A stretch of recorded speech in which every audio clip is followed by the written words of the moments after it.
चंदन नगर में खास तौर पर जब वार्ड क्रमांक 1 की बात की जाती है तो यहाँ पर बोर्ड को लेकर के काफी मामला जो है प्रकाश में आया था, खबरों में भी बहुत ज्यादा रहा, जहाँ पर नाम परिवर्तन को लेकर के राजनीति गर्मा गई। वार्ड क्रमांक 1 की ताकत एक शब्द में बताइए कि क्या है? जन समर्थन। जहाँ हिंदू कम्युनिटी वहाँ अलग मिजाज है, बिल्कुल। जहाँ बोरा कम्युनिटी वहाँ अलग मिजाज है जी। जहाँ मुस्लिम कम्युनिटी वहाँ अलग मिजाज है जी। जहाँ झुग्गी झोपड़ी है वहाँ अलग मिजाज है। बिल्कुल। यदि आपका फोन बज रहा है तो आपको क्या लगता है 90% किस समस्या की उम्मीद होगी? पानी, ड्रेनेज या फिर स्ट्रीट लाइट? स्नान करते करते भी कई लोगों के फ़ोन बजते तो सामने से ये सुनने को मिलता है कि भैया मैंने सुबह 7 बजे 5 बार फ़ोन लगाया, आपने उठाया ही नहीं। वार्ड क्रमांक 1 के पार्षद होने के नाते 10 में से खुद को कितने अंक देना चाहेंगे अपने इस 4 साल के कार्यकाल को देखते हुए? बड़ा टफ क्वेश्चन आपने ये पूछा है। तो आपका आगे क्या विजन है और क्या काम है जो आप अगले कार्यकाल में करना चाहेंगे? उसमें 20 पॉइंट थे, उन 20 में से 15 पॉइंटों पर हम लोग काम कर चुके हैं। कि आप जनता के बीच में जाकर उनके साथ बैठ करके उनकी समस्याएं सुनते हैं, तो आपका और आपकी टीम का रिस्पांस टाइम क्या होता है कि आपने आपकी समस्या हमें बताई है, उतने समय में हमें से? हम लोग आज की तारीख तक 50 से ज्यादा सड़कों का निर्माण वार्ड क्रमांक 1 में कर चुके हैं। जो बारिश का पानी 4 दिन तक नहीं उतरता था वो आज 4 घंटे में उतर जाता है। तो सबसे पहली प्राथमिकता थी कि इस वार्ड से नर्मदा का जल घर घर हमको इस वार्ड में पहुंचाना है कि 40 में से 38 कॉलोनी में हम लोग नर्मदा का जल आज तक घर घर भेज चुके हैं। दोस्तों, इंदौर सिर्फ अपनी स्वच्छता और स्वाद के लिए ही नहीं बल्कि यहाँ के जनप्रतिनिधियों की सक्रियता के लिए भी जाना जाता है। जनता की समस्याओं को सुनना, वार्ड के विकास को नई दिशा देना और समय पर जमीन पर उतरकर काम करना ही एक सच्चे लीडर की पहचान होती है। वहीं आप जानते हैं इंदौर नगर निगम परिषद के 4 वर्ष का कार्यकाल समाप्त हो चुका है और चुनावी बिगुल आगामी बज चुका है। इसके साथ ही आज हमारे साथ मौजूद हैं इंदौर वार्ड क्रमांक 1 के पार्षद महेश जी चौधरी, जिनसे हम जानेंगे आज हमारे कार्यक्रम में कि किस तरीके से उन्होंने अपने राजनीतिक सफर की शुरुआत करी है और वार्ड क्रमांक 1 को विकास की ओर किस तरीके से लेके गए हैं। नमस्कार, मैं निकिता श्रीवास्तव इंदौर इंटरव्यू में आपका स्वागत करती हूं और आज हम इसी बातचीत को शुरू कर रहे हैं पार्षद महेश जी चौधरी का स्वागत इंदौर इंटरव्यू पर करके। पार्षद जी, आपका बहुत बहुत स्वागत है इंदौर इंटरव्यू पर। पार्षद जी, मैं सबसे पहले जानना चाहूंगी कि आपके राजनीतिक सफर की शुरुआत कहां से हुई? किस तरीके से आपने सोचा कि जनता के बीच में आपको जाकर के कार्य करना है? मैं आपको बताना चाहूँगा जी। कि जब मैं 10th क्लास में एक्सीलेंट पब्लिक स्कूल सिरपुर में पढ़ता था, उस समय भी स्कूल में इलेक्शन स्कूल के अध्यक्ष के लिए होते थे। जी। तो मेरे मन में भी एक उमंग थी कि स्कूल में जब हमारे यहाँ वार्षिक उत्सव के प्रोग्राम में कई बार परेशानी आती थी कि जगह नहीं मिल पा रही है, स्कूल राशि अफोर्ड कभी कर पाता था कभी नहीं कर पाता था, कि हम सब बच्चे मिलकर भी उस वार्षिक उत्सव की राशि अगर अफोर्ड करें और वो प्रोग्राम हो तो बच्चों को एक प्लेटफॉर्म मिलेगा जगह देने के लिए, अपना परफॉर्मेंस सबके सामने लाने के लिए। जी। तो उस समय मैंने ये तय किया था कि स्कूल का मैं अगर अध्यक्ष बनता हूँ तो हम लोग वार्षिक उत्सव करेंगे। और 10th में जब मैं था तो एक्सीलेंट पब्लिक स्कूल में मैं स्कूल का अध्यक्ष था। जी। उसी समय से ये था कि अब स्कूल में हम बच्चों की सेवा कर रहे हैं, प्रयास कर रहे हैं कि इनकी समस्याएं हल हो, कोई फीस से संबंधित हो, किसी की मदद करना हो, बुक नहीं है किसी के पास में। इस प्रकार से मन हुआ कि राजनीति क्षेत्र में काम करना चाहिए। जी। जब से लगातार मैं राजनीति क्षेत्र में काम कर रहा हूँ, फिर 11th 12th first year second year जो कॉलेज लाइन हुई, फिर उसके बाद 2003 के चुनाव में मेरी उस समय की जो भाजपा की उम्मीदवार थी उषा ठाकुर जी से मुलाकात हुई। उस समय में राजनीति में तो था पर इतना सक्रिय नहीं था। फिर 2008 के समय मेरी मुलाकात विधानसभा 1 से जो भाजपा के प्रत्याशी और नगर अध्यक्ष थे उस समय के सुदर्शन गुप्ता जी, उससे मुलाकात हुई। उसके बाद लगातार आज तक मैं सक्रिय राजनीति में काम कर रहा हूँ। जी बिल्कुल। पार्षद जी, जैसे हमारी बात शुरू हुई है आपके बचपन के किस्सों से, मैं पहले सबसे पहले जानना चाहूंगी कि किसी ऐसे व्यक्तित्व ने आपकी युवावस्था में आपको सबसे ज्यादा इंकरेज किया हो कि मुझे अब राजनीति में जाना ही चाहिए या मुझे राजनीति करना ही चाहिए? सुदर्शन गुप्ता जी। सुदर्शन गुप्ता जी। चलिए अब बातचीत को आगे बढ़ाते हैं। पार्षद जी, आप वार्ड क्रमांक 1 के पार्षद हैं। हम देखें तो ये वार्ड कह सकते हैं कि अति संवेदनशील क्षेत्र में भी आता है जहाँ पर सभी धर्मों के लोग रहते हैं। खास तौर पे मैं जानना चाहूंगी कि यहाँ के वार्ड की खासियत क्या है और यहाँ के लोगों का मिजाज कैसा है? हर मोहल्ले में यहाँ लोगों का मिजाज अलग अलग है। जी जहाँ हिंदू कम्युनिटी वहाँ अलग मिजाज है, बिल्कुल। जहाँ बोरा कम्युनिटी वहाँ अलग मिजाज है, जी जहाँ मुस्लिम कम्युनिटी वहाँ अलग मिजाज है, जी जहाँ झुग्गी झोपड़ी है वहाँ अलग मिजाज है। बिल्कुल। पर सभी की मांग एक ही थी कि हमें महेश चौधरी चाहिए। सबका एक मिजाज कॉमन था जी कि वो बोहरा कम्युनिटी हो, मुस्लिम कम्युनिटी हो, झुग्गी झोपड़ी की कम्युनिटी हो जी। या मध्यम वर्ग परिवार के लोग हों, हम्म। उनके मिजाज में महेश चौधरी तो जरूर थे। जी बिल्कुल। अच्छा, जब हम बात कर रहे हैं तो आपने बताया कि कम्युनिटी चाहे कोई सी भी हो, लेकिन सबकी इच्छा थी कि आप पार्षद के तौर पर वार्ड को संभालें। लेकिन मैं जानना चाहूँगी कि जब वार्ड में आपने काम करना शुरू करा, जब आप पार्षद प्रत्याशी बने, उस समय की बात हम करते हैं, तो आपके मन में सबसे बड़ा एक विचार या फिर एक योजना कि जब मैं पार्षद बनूंगा तो इसको निश्चित रूप से अपने वार्ड में अप्लाई करूंगा या फिर चलाऊंगा, इस योजना पे कार्य करूंगा, किस चीज़ को आपने प्राथमिकता देने के लिए सबसे पहले सोचा? मैं आपको बताना चाहूँगा कि 2022 नगर पालिका निगम के इलेक्शन में भारतीय जनता पार्टी ने मुझे जब प्रत्याशी घोषित किया, जी उसके पूर्व से मैं इस वार्ड में बतौर विधायक प्रतिनिधि भारतीय जनता पार्टी चंद्रशेखर आजाद मंडल के मंडल अध्यक्ष के रूप में और भारतीय जनता पार्टी वार्ड क्रमांक 1 के वार्ड संयोजक के रूप में लगातार काम करते आ रहा था। इस वार्ड में पानी की बड़ी गंभीर समस्या थी। लोग 2-2 किलोमीटर दूर से पानी लेकर आते थे। जी कई बार बोरिंगों पे पानी के पीछे विवाद होते थे, टैंकरों में विवाद होते थे। तो मन में एक इच्छा तो जरूर थी कि अगर मैं पार्षद चुन के आया जनता के आशीर्वाद से, और ये विश्वास भी था कि जनता के आशीर्वाद से पार्षद तो मैं चुनकर आऊंगा। जी तो सबसे पहली प्राथमिकता थी कि इस वार्ड से नर्मदा का जल घर घर हमको इस वार्ड में पहुंचाना है।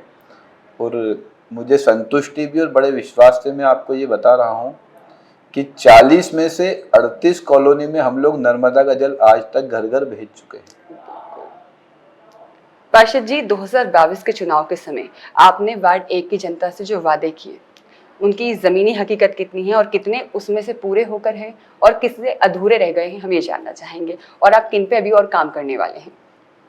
5 अगस्त 2022 को जब जनता की सेवा करने की हमने शपथ ली, जी तो जैसे ही सिस्टम में हम लोग बैठे, इलेक्शन जीत तो गए थे, जी पर जब सीट पे बैठे तो देखा कि सिस्टम में जो लोग हैं वो तो पुराने पार्षद के, जी उनको बदलने में भी कुछ समय लगा। बिल्कुल। उसके बाद जब सिस्टम में आपके लोग धीरे धीरे धीरे एडजस्ट हुए या उन सीटों पर आए जो आपकी सुने, क्योंकि 17 सालों से उनकी परिषद वो पार्षद थे, जी जिन लोगों ने 17 साल उनके साथ काम किया होगा, तो स्वाभाविकता है कि वो उन्हीं की सुनेंगे। बिल्कुल। जब धीरे धीरे उनको चेंज किया और इस वार्ड ने काम करने में गति पकड़ी, तो जनता से जो वादे किए थे, और घोषणा पत्र नहीं, मैंने तो एक दिया था कि ये आपके बेटे का वचन है जी उसमें 20 पॉइंट थे। उन 20 में से 15 पॉइंटों पर हम लोग काम कर चुके हैं। जी नर्मदा वाली समस्या जो आपको मैंने बताई, उसमें हम लोग बहुत हद तक 38 कॉलोनी तक पहुंच चुके हैं। जहां 2 कॉलोनियों में कुछ टैक्स का इशू है और पट्टे वाली जगह है, वहां भी हम लोग प्रयास कर रहे हैं कि जल्द से जल्द उनको भी नर्मदा का जल मिले। बिल्कुल। इस वार्ड में जल भराव की समस्या व्यासनगर झुग्गी बस्ती से खेड़ापति हनुमान मंदिर तक होती थी। जब पार्षद में बना था उस समय भी बारिश का ही समय था। मेरे पास उस समय के फोटो वीडियो भी उपलब्ध होंगे कि उस समय भी मैं बारिश के दौरान वहां गया था। 4-4 दिन व्यासनगर झुग्गी बस्ती से बारिश का पानी बाहर नहीं आ पाता था, नहीं उतरता था। जी हमने वहां से लेके खेड़ापति हनुमान मंदिर के नाले तक एक स्टॉर्म वाटर लाइन बड़ी डाली। जो बारिश का पानी 4 दिन तक नहीं उतरता था, वह 4 घंटे में उतर जाता है। ऐसा ही गीतानगर तंबाकू कारखाना है धार रोड पर, चौधरी इलेक्ट्रिक के पीछे, वहां भी 3 से 4 दिन तक जो बारिश का पानी वो रहता था। सिरपुर का छोटा सिरपुर जो उसका ओवरफ्लो का पानी भी कई बार आ जाता था। जी वहां भी स्टॉर्म वाटर लाइन डालने से काफी हद तक राहत मिली है। जो पानी 4 दिन नहीं उतरता था, इस बार एक बार अभी सिरपुर का ओवरफ्लो छोड़ा गया था, तो वो पानी 2.5 घंटे में करीब 10:30 बजे से उन्होंने छोड़ा था और 2 बजे 2:30 बजे तक पूरी कॉलोनी खाली हो गई थी। अच्छा। तो ये काम जल भराव वाली जो समस्या थी उससे निजात मिली। फिर इस वार्ड में कई जगह 80% एरियो में सड़कें ही नहीं होगी। अच्छा। 40 कॉलोनियों में। तो आज दिनांक तक महापौर पुष्यमित्र भार्गव जी के नेतृत्व में हमारी विधानसभा 1 के विधायक कैलाश विजयवर्गीय जी, मध्य प्रदेश सरकार के मंत्री, उनके नेतृत्व में पूर्व विधायक और जो विधानसभा 1 माननीय मंत्री जी की ओर से देखते हैं आकाश जी के नेतृत्व में हम लोग आज की तारीख तक 50 से ज़्यादा सड़कों का निर्माण वार्ड क्रमांक 1 में कर चुके हैं। उसके बाद में पुल पुलियाओं वाला विषय था हमारे यहाँ कि सिरपुर खेड़ापति हनुमान मंदिर के वहाँ एक पुलिया थी। बारिश के समय वो रास्ता 4-4, 5-5 दिन पूरी तरह से ब्लॉक हो जाता था। 25 वर्षों से वो जनता की मांग थी कि इस पुलिया का निर्माण होना चाहिए। लगातार 9-10 महीने से उस पुलिया का कार्य चल रहा है। कुछ कार्य अभी भी बाकी, हम लोग प्रयास कर रहे हैं कि जल्द वो पुलिया बनाकर जनता को समर्पित कर दें। बिल्कुल पार्षद जी, जिस तरीके से हम बात कर रहे हैं, आपने जैसे बताया कि लोगों को पेयजल की समस्या थी उसका आपने निदान किया, सड़कों की समस्या थी उसका आपने निदान किया, लेकिन मैं जानना चाहूंगी कि आपके वार्ड की कुछ अंतिम छोर की जो कॉलोनियाँ मोहल्ले हैं, जैसे नूरानी नगर हुआ और अन्य कॉलोनियाँ हैं, तो उन तक कई बार ऐसा देखा गया है कि पानी की समस्या हो गई, चाहे वो पेयजल समस्या हो गई या फिर जल भराव की समस्या हो गई। चूंकि निचली बस्तियाँ हैं तो इसमें अधिकतर ऐसी समस्याएं सामने आती रहती हैं, तो आपका आगे का विजन क्या है इस और काम करने का?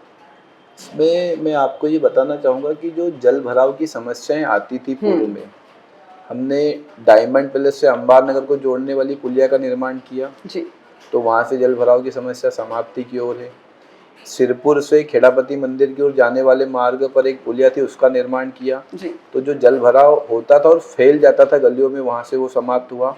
सिरपुर से बावन प्लाट को जोड़ने वाली एक पुलिया थी, उसका निर्माण हमने कर दिया, वहाँ से जल फैलता था, वो समस्या वहाँ से समाप्त हुई। और कहीं कहीं और भी अगर है तो स्टॉर्म वाटर लाइन के माध्यम से या जो भी उस स्थान पर जाकर संबंधित इंजीनियर के साथ जो निराकरण उचित होगा, प्रयास करेंगे कि जल्द से जल्द वो निराकरण हम लोग कर दें। जी बिल्कुल। अच्छा, जानना चाहूंगी ड्रेनेज लाइन या फिर बैकलाइन सफाई की जब हम बात करते हैं तो किस तरीके से आपके द्वारा निगम स्तर पर काम किया जा रहा है, लोगों को किस तरीके से जोड़ा जा रहा है, ये मैं जानना चाहूंगी कि आप किस तरीके से इस पर काम कर रहे हैं। ड्रेनेज वाली जो समस्या है और बैकलाइन सफाई की जो आपने बात की, तो ड्रेनेज में वार्ड के जो कर्मचारी है 10 से 12 कर्मचारी प्रत्येक वार्ड में होते हैं। हम लोग मॉनिटरिंग करते हैं, कई बार मैं स्टेटस भी लगाता हूं कि आपके यहाँ ड्रेनेज चौक की शिकायत है, स्ट्रीट लाइट बंद की शिकायत है, या ऑफिस पर आकर जो भी नोट करवा देते हैं या जो फोन लगाकर बता देते हैं। तो हमारा प्रयास ये रहता है कि ड्रेनेज चौक की समस्या तो 24 घंटे के अंदर उनकी हल हो जाए जी। और कभी ऐसा लगता है कि यार इस कॉलोनी में ज़्यादा समस्या है, तो महापौर टास्क फोर्स के नाम से एक गैंग वहाँ पर बनी हुई है ड्रेनेज साफ करने वालों की जी, जो बबलू शर्मा जी के विभाग से संबंध रखती है। उसकी भी महापौर जी के यहाँ बबलू शर्मा जी से मांग करते हैं, वो टीम पूरी आती है और फिर पूरी की पूरी कॉलोनी में मान लो 100 चैम्बर है, तो हम प्रयास करते हैं कि 100 चैम्बर पूरे एक साथ जब साफ हो जाए तो बहुत दिनों तक वहाँ परेशानी नहीं आती है। पर फिर भी ड्रेनेज चौक की जो परेशानी कहीं आती है उसमें कुछ गलती हमारी भी होती है, कुछ जनता की भी होती है कि जब रोड बनने के बाद में ड्रेनेज के चैम्बर में घर के पाइप जब लोग मिलाते हैं रहवासी, जिसको भी उस पाइप को मिलाने की आवश्यकता है, तो उस समय चैम्बर तोड़ तो देते हैं, पर जो ईंटें चैम्बर के अंदर गिर जाती है या जो ईंटें उनको लगाकर प्लास्टर करवा देना चाहिए, कहीं ना कहीं उसमें कमी रह जाती है और चूहे जगह बना लेते हैं। बिल्कुल, तो उस दिशा में भी हम लोग काम कर रहे हैं कि एक बार जहाँ जहाँ ऐसे चैम्बर है उनका प्लास्टर हो जाए तो ड्रेनेज चौक की समस्याएं और भी नी के बराबर आएंगी। जी बिल्कुल, बिल्कुल सही बात कही पार्षद जी आपने कि जनता को जागरूक होने की भी आवश्यकता है किसी भी कार्य के पूरा होने या फिर किसी भी कार्य के सफल होने के साथ। अब मैं जानना चाहूंगी, चूंकि इंदौर शहर स्वच्छता में नंबर 1 है, लगातार नंबर 1 है, अब डोर टू डोर कचरा प्रबंधन की जब हम बात करते हैं, कचरा गाड़ियों की बात करते हैं या फिर कर्मचारियों की बात करते हैं, तो आप उनकी नियमितता पे कैसे निगरानी रखते हैं कि वो व्यवस्थित तौर पर गलियों में जाए, मोहल्लों में जाए, लोगों से कचरा का कचरा इकट्ठा करके लोगों तक व्यवस्थित व्यवस्था पहुंचाए? आप इस पे कैसे निगरानी रखते हैं? मैं आपको इस विषय में बताना चाहूँगा कि जो नियमित डोर टू डोर वाहन घर घर तक जाएं और स्वच्छता के जो प्रतीक कर्मचारी है हमारे, वो भी वहाँ तक जाए। सुबह 7 बजे के पहले अटेंडेंस पूरी मेरे पास आ जाती है। अच्छा, पर डे 74 या 75 हमारे यहाँ कर्मचारी हैं, उसमें से कितने कर्मचारी आज आए हैं जी। अगर 60 से ऊपर कर्मचारी की प्रेजेंट मिलती है कि 55 से 60 कर्मचारी आए हैं, तो ये समझ में आ जाता है कि आज झाड़ू वाला विषय नहीं के बराबर आएगा, क्योंकि सारी जो भी दलेल का इनका कार्य क्षेत्र बना हुआ है, बीट बनी हुई है, वहाँ सब कर्मचारी पहुंच जाएंगे। क्योंकि 60 कर्मचारियों के हिसाब से बीट बनी हुई है। कभी बारिश के समय या किसी त्योहार के समय भैया आज 40 कर्मचारी आए, तो उस दिन थोड़ी मेहनत ज्यादा लगती है, टास्क बड़ा होता है कि यहाँ से दूसरी जगह भी हमें कर्मचारी से काम करवाना पड़ेगा जी। और डोर टू डोर वाहन की जो बात है, पूर्व में जब मैं चुनकर आया था 5 अगस्त 2022 को, तो हमारे वार्ड में 6 डोर टू डोर वाहन थे जी। और प्रत्येक डोर टू डोर वाहन को 1500 से 1700 घर से कचरा लेना पड़ता था जी। और एक ओपन वाहन था। एक गाड़ी अगर हमारी खराब होती थी तो वो पूरे वार्ड का सर्कुलेशन बिगाड़ देती थी। उसके बाद फिर हमने लगातार प्रयास किया, महापौर जी के नेतृत्व में, मंत्री जी के नेतृत्व में 2 वाहन हमें और नए मिले और एक ओपन वाहन जो होता है वो भी नया मिला। तो जो गाड़ी शाम को 4-5 बजे तक चलती थी वो आज 12-1 बजे फ्री हो जाती है और हम अधिक घरों से कचरा ले पाते हैं। बिल्कुल बिल्कुल ठीक कहा। पार्षद जी, अब ये जानना चाहूंगी, चूंकि वार्ड क्रमांक 1 एक बहुत ही ज्यादा व्यस्ततम क्षेत्र हम कह सकते हैं, जहाँ पे लोगों की आवाजाही है, काफी ज्यादा यहाँ पर मार्केट्स हैं, तो मैं जानना चाहूंगी यहाँ पर ट्रैफिक, पार्किंग की समस्या और अवैध अतिक्रमण को लेकर किस तरीके का आपका कार्य रहा है और आगे क्या आपकी तैयारियां हैं?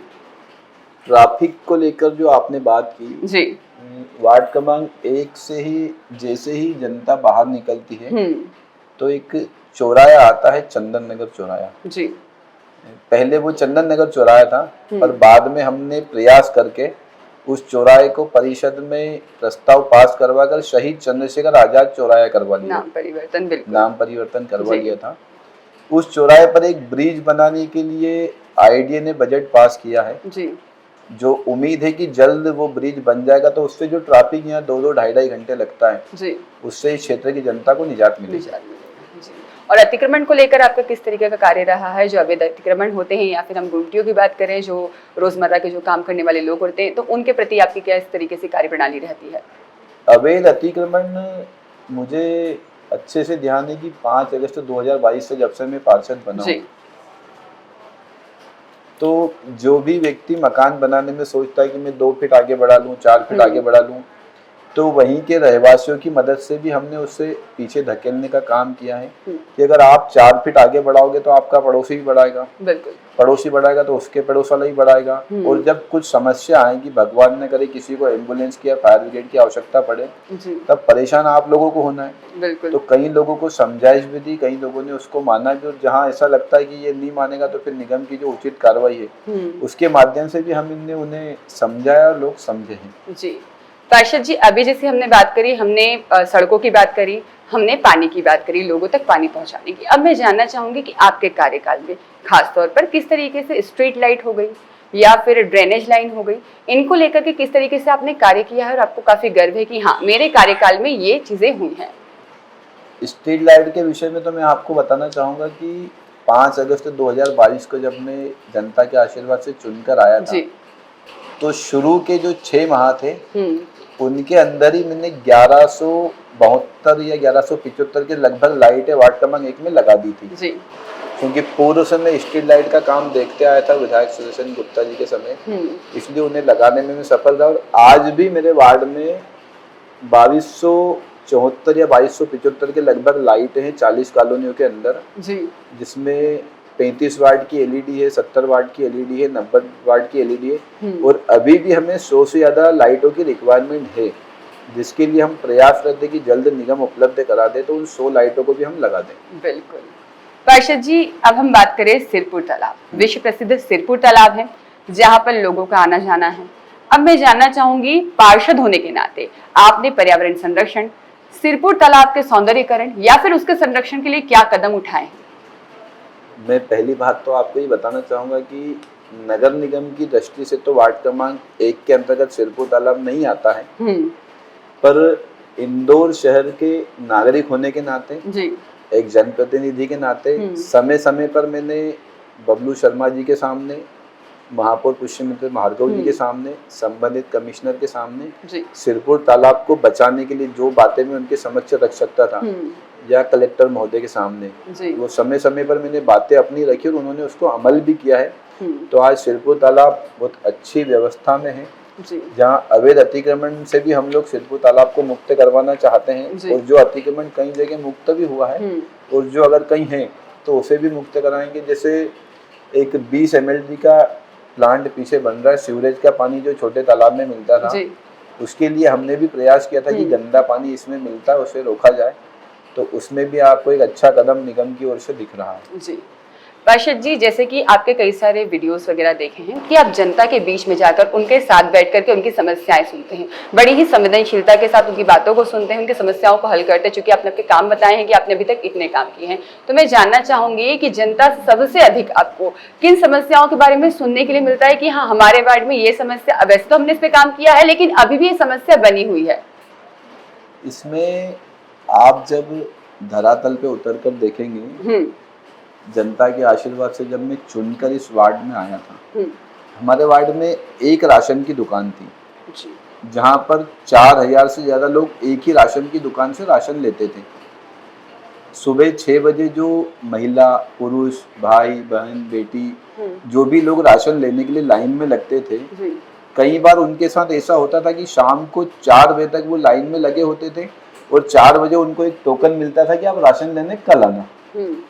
तो जो उनके मन में पीड़ा उत्पन्न होती थी कि भैया एक व्यक्ति का 4-5 किलो राशन मिलता है, परिवार में 5 लोग हैं, उनके राशन के लिए हम कई बार तो हमारी 2-2 दिन की दिहाड़ी खत्म कर देते हैं जी। उनकी समस्या को गंभीरता से लेते हुए मैंने लगातार खाद्य विभाग में संपर्क किया, प्रयास किया, और उस समय के एक अधिकारी थे मनावरे, मनावरे जी, उनके सहयोग से इस वार्ड क्रमांक 1 में 2 कंट्रोल में नए खुलवा सका जी, जहाँ पर लोग 8-8, 10-10 घंटे लाइन में लगकर राशन लेते थे।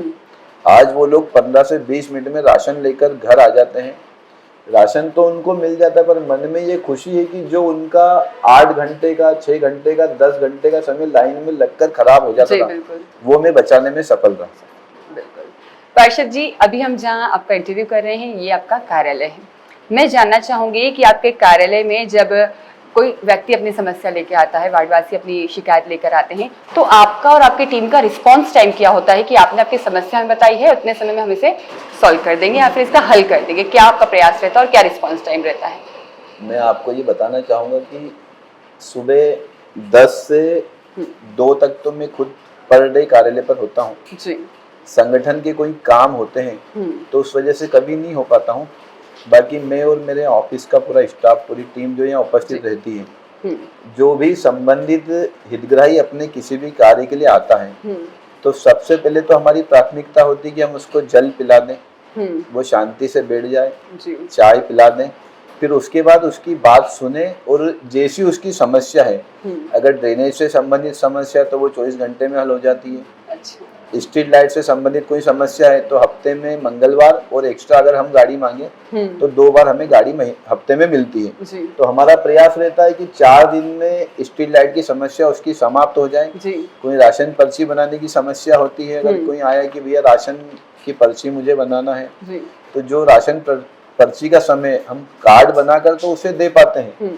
क्योंकि राशन पर्ची अपलोड होती भोपाल से, तो भोपाल की जो प्रक्रिया उसमें जितना समय लगता है, हम प्रयास करते हैं जल्द से जल्द उसे राशन पर्ची मिल जाए जी। और राशन पर्ची वाले विषय में तो मैं बड़ा संतुष्टि के साथ आपको ये जवाब देना चाहूँगा कि 1500 से अधिक परिवारों को हम लोग राशन उपलब्ध इन 4 साल के कार्यकाल में करवा चुके हैं। मई प्रमाण, नाम, नंबर, पते के साथ में हमारे पास प्रमाणिकता के साथ वो लिस्ट उपलब्ध है। अच्छा पार्षद जी, एक सवाल ये कि नगर निगम की बैठकों में आपने कितना बजट वार्ड क्रमांक 1 के लिए अभी तक पास करवाया है, और निगम के अधिकारी की यदि हम बात करें तो उनसे काम निकलवाने के लिए आपको किस प्रकार की चुनौतियों का सामना करना पड़ता है? दोनों ही सवाल के जवाब मैं एक साथ चाहूंगी।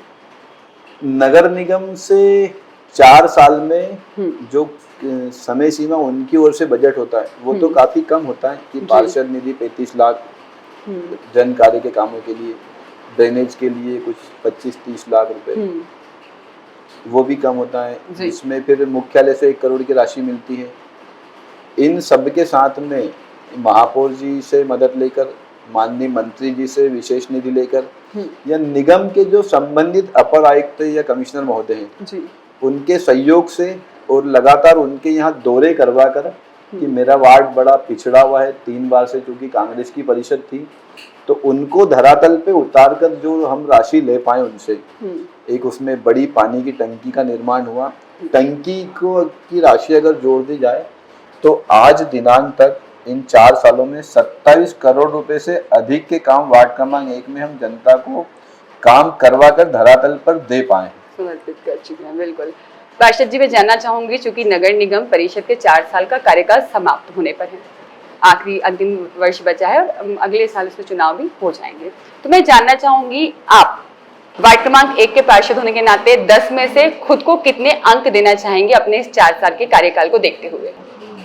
तो 10 में से अंक देने का जो काम है वो तो जनता का है जी।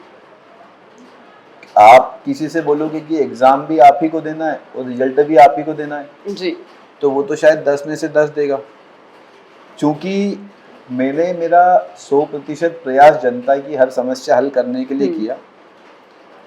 अगर एक घर में हम 5 लोग, 6 लोग, 8 लोग होते हैं जी, तो शायद घर वाले भी कहीं ना कहीं हमसे संतुष्ट नहीं होते, क्योंकि वार्ड क्रमांक एक मलिन बस्ती वाला वार्ड भी है, मध्यम वर्गीय वाला भी है और अति संवेदनशील भी है। पर फिर भी लगातार जनता के बीच में बने रहना, उनकी समस्या सुनना और किसी भी समय जब वो बुलाए उनके बीच में उपस्थित होना। अब ये तो जनता तय करेगी कि हमारा पार्षद हमारे लिए कितना सक्रिय है, वो किन किन कामों को कर पाया, चाहे वो सिरपुर शमशान का काम हो, चाहे सिरपुर स्थित श्री राम धर्मशाला का काम हो, चाहे सिरपुर स्थित कब्रिस्तान का काम हो, चाहे प्राचीन खेड़ापति हनुमान मंदिर के सामने स्थित संजीवनी क्लिनिक का काम हो। ऐसे कई काम हैं। उन कार्यों को देखकर ये तो जनता तय करेगी। अगर मैं खुद मुझे अंक देता हूँ तो ये शायद नाइंसाफी होगी। बिल्कुल। पार्षद जी, मैं जानना चाहूंगी, चूंकि आगामी समय में चुनाव है तो उसको देखते हुए वार्ड क्रमांक 1 की जनता यदि आपको फिर से मौका दे तो आपका आगे क्या विजन है और क्या काम है जो आप अगले कार्यकाल में करना चाहेंगे? मैं आपको ये बताना चाहूँगा जी, कि पूर्व में मेरे द्वारा जो वादे किए गए थे उसमें से कई वादे हम लोग पूरे कर पाए हैं जी, जो कुछ बचे हैं उनको भी हम लोग प्रयास करेंगे कि 1 साल में पूर्ण कर दें जी, और आगामी समय में अगर संगठन मुझ पर विश्वास जताता है, जनता मुझे दोबारा चुनकर भेजती है जी, तो जो काम इस वार्ड में बचे हैं उसके साथ साथ शिक्षा का स्तर हम लोग चाहेंगे कि इस क्षेत्र का अच्छा हो।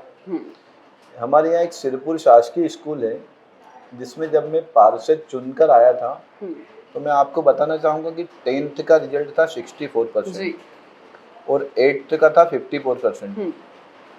फर्स्ट टाइम जब मैं स्कूल में 5 अगस्त के बाद 10-12 दिन बाद ही स्कूल पहुँचा तो हमने हर क्लास में बच्चों से बात की और 10th और 12th के बच्चों में कंपटीशन डाला कि जो बच्चे 3 लड़कियां और 3 लड़के अच्छे अंकों से पास होंगे उनको हम राशि के साथ सम्मानित करेंगे जी। तो आज उस स्कूल का जो रिजल्ट उस समय 10th का जो 64 था वो 94% है जी। और 12th का जो 54% था वो 78% है जी। तो मैं ये भी प्रयास करूंगा कि रोड, स्ट्रीट लाइट, राशन पर्ची इस डेवलपमेंट के अलावा शिक्षा का स्तर में मेरे क्षेत्र का कितना सुधार सकता हूँ, कितने बच्चे एमपीएससी यूपीएससी की तैयारियां मेरे यहाँ से कर सकते हैं जी। और क्या मैं उनको वहाँ तक पहुँचाने में सफल रहूँगा। अगर एक बार हमने हमारे क्षेत्र से 2, 5, 10, 20 बच्चे एमपीएससी या यूपीएससी के लिए निकाल दिए तो शायद उनको आदर्श मानकर इस क्षेत्र में शिक्षा का स्तर बढ़ेगा जी।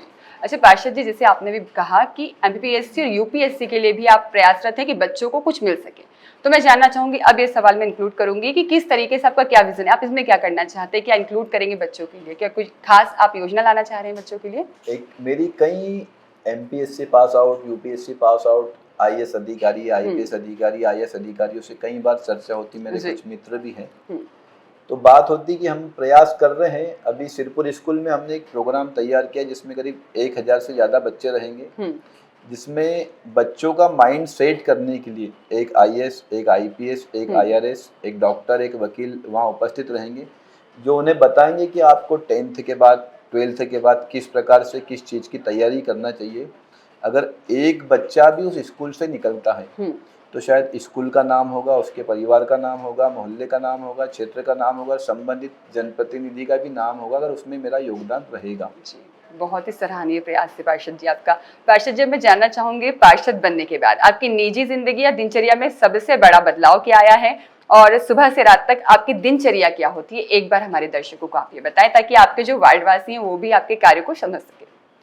बड़ा टफ क्वेश्चन आपने ये पूछा है जी। कि पार्षद बनने के बाद जो निजी जिंदगी तो शायद होती ही नहीं किसी जनप्रतिनिधि की, वो फिर निजी नहीं होता, वो जनता का हो जाता है। जी।